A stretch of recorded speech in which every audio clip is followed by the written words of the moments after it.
If you look at the temple structure, deep inside the sanctum sanctorum, all you will find is a stone. 6 to 7 feet or 9 feet, including the pedestal, etc. A whole lot of people are ridiculing why this much decoration to a stone. What's there in it? How can you worship this dumb stone as God? To all the idiots who are ridiculing idol worshipping, let's talk science, okay? What is it? It's a rock. What is rock? Rock is made up of metals and minerals. If you go to a valley and shout something, what does the rocks do? It will give you an echo.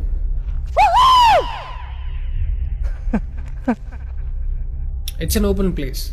The sound travels, hits the rock and throws it back. This phenomena is called echo and it's scientifically proven, everybody knows it. Depending on how loud you send these sound waves, accordingly rocks will throw back an echo. Every rock, that's why you will hear 2-3 sounds at different intervals. Visually you cannot see what's happening, but you can hear it. This is in open space. Imagine if you're doing it in a closed place. What would be the amount of echo? Obviously much more than the open space. Let's get inside the temple. You will find a linga or a statue made of a rock. And it's placed in a closed wall structure with a Galigopuram on the top. That means a pyramid structure with a tip pointing to the sky. There will be no ventilation. Tight packed and covered with stone walls to a precision where even the light cannot enter. Now people send some sounds to the rock. Not just today, it's been practiced since thousands of years. They are sending some sounds to the rock continuously, right from the morning to afternoon to evening till night, every day. We all know that sound has a form. To all the low IQ people, I'm going to show you a few experiments where particles form different patterns and forms due to various types of sounds. I saw a beautiful music video in this channel in which they show how water, fire, particles respond to the sound. It's an incredible experiment, you must watch it. It is a film to describe to you the effect of cymatic frequencies. Now, 72% of your body is water. 12% is earth, 6% is air, 4% is fire and the remaining is space. Don't you think this sound has an impact on your system? Look at how drastically the water is responding to the sound. Similarly, fire.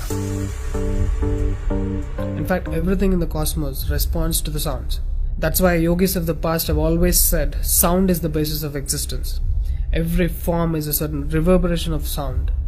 If you master the sound, you can play with the 5 elements. That's how the sages of the past used to walk on water, disappear into the air, walk through the walls, etc. In Harry Potter movie, what you have seen is just a fiction story. But here, we have got yogis who did all that for real. Even though there are many mystics who can do these things, not just them. You and I can do it if we attain certain mastery over the sound. You need a perception beyond the senses to do that. For that, you need to do a different level of sadhana. You can't do that in a laboratory through some dumb experiment. All those who tried either ended up neurotic or died an utter failure. Wasted a lot of money in the research. So except dhyanam, technically there is no other way. Sorry to disappoint the people who are lazy to yoga. Okay, sound. I recommend you to watch more such experiments in YouTube to understand better what I'm trying to say here. Inside the temple, they chant some mantras. What happens is, the sound will touch the stone and bounce back in different directions.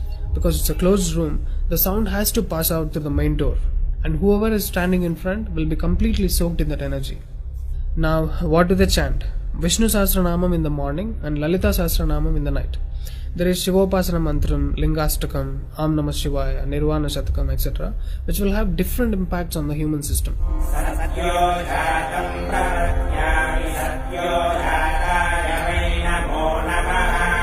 I really wanted to check what impact these sounds have on the human system. So I went to a neurosurgeon to really experiment and document the impact of these sounds on the human brain, the human system. I took my friend Rahul for the EEG test. It's called electroencephalography, where you can see the brain activity, the activity of the nervous system of a person on a computer. We played Lalita Sahasranamam to him.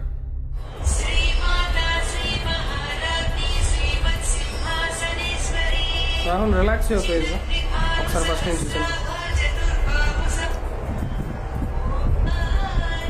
Right.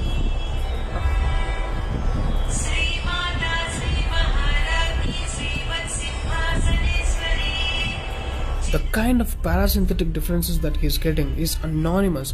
Oh my god, then I understood. These sounds are engineered in such a way that the rhythm of the chant will go inside your parasympathetic nervous system and will put you into deep sleep within 3 to 5 minutes. First thing is, the chant is some thousands of years old.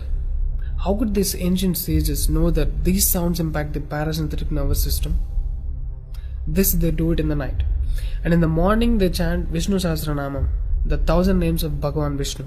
And again, these sounds are engineered in such a way that it will wake you up to a peaceful and refreshing state of mind. I'm sure most of you are suffering with painful wake-ups, with such an irritated mind that you can't sleep and you don't enjoy waking up.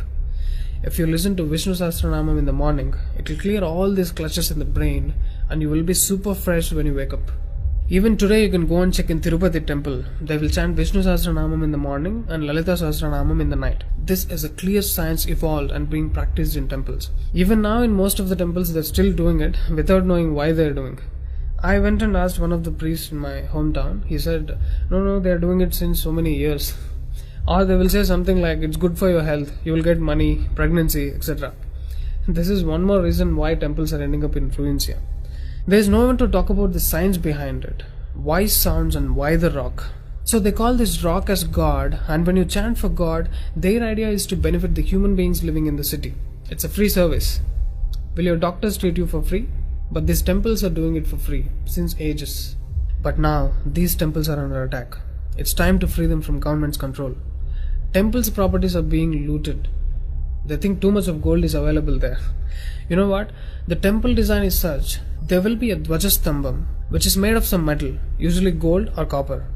Brass is a good conductor of sound, gold is an excellent conductor of electricity, and it has higher receptivity of the energy. To all the idiots who are worried about so much gold being used in the temple construction, just smack them with this video.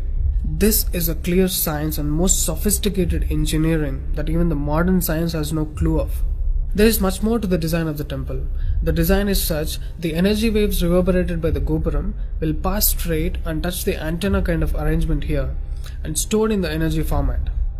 People are supposed to touch it. A lot of people touch their heads without knowing why they are doing it. And then you are supposed to walk into the space which is filled with this energy transmitted by the rock inside.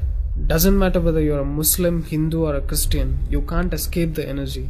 You will be basked in the glory of that energy. You can actively feel the difference after you pass through the path.